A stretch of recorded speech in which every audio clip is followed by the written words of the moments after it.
This is designing VR180 with the Meerkats. We'll see how it pans out because we're going to imagine ourselves looking at London Zoo, and the way VR180, which was announced a little while ago, may take shape in an example if you are asked to go to London Zoo. So what you're seeing is Regent's Park in London, which, remember, on screen is a very old zoo with thousands of animals, and to set the scene we are looking for the meerkat enclosure, which we are centering on now to get an idea that if you went along there in real life, what would you actually expect in London.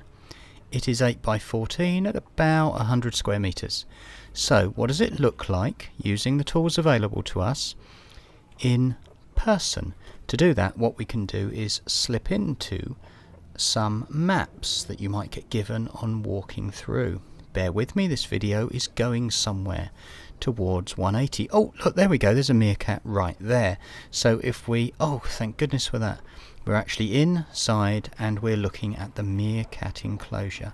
And we're lucky enough to be gifted with some Google Street View, where we can see the idea of where we're heading and also what the other enclosures are when we're looking around. Now be careful, because there are people watching us, and I don't know if you just spotted it there, but we're just going to take a slight detour to have a look at our ring-tailed lemur, who is keeping a beady eye on us. Anyway, let's just wait a moment while we get on with looking for the meerkats. And you can see they're a very, very friendly and curious bunch. And I've just got the YouTube app open on mobile to see what else we can find while the meerkats watch themselves on an HD TV. And it's not long from searching YouTube before we find a meerkat feeding 360. So let's just start that up to get an idea, because remember, which is coming up now, that the previous Zoological Society of London 360 is something we are looking at right now.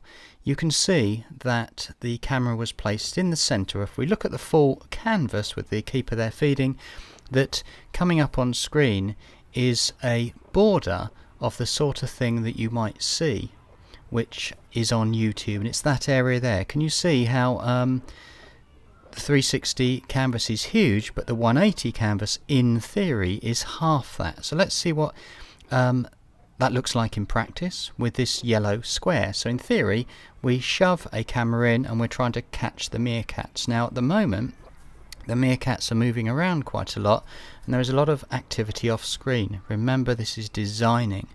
So if we carry on, we can see that gridding up again, we've got desktop would give us this view, but a big range that we can't see using a VR headset, and mobile VR on 180 is the little square in the middle, the yellow one. So at the moment, remember, this is about designing the VR 180 and maybe what's gone before. So what do we do next? Is this the right thing to do? Well,